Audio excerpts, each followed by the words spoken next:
बता दें कि मनोज तिवारी और रितेश पांडे एक साथ मंच शेयर कर रहे थे। उसमें मनोज तिवारी ने एक गाना गाया कि जो बड़ बड़ बुजुर्ग कहते हैं उसका बात माना जाता है, जो बड़ बुजुर्ग कहते हैं उसका बात माना जाता है। रितेश कुमार को समझाते हुए बोले, जब रितेश पांडे चुनावी मैदान में थे तब उन्होंने जनसुराज पार्टी से टिकट लेकर कड़घर से चुनाव लड़ा था।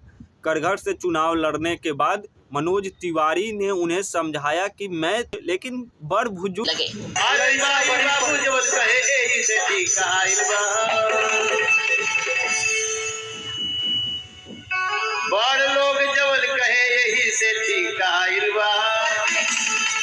बुजुर्ग में आ गए।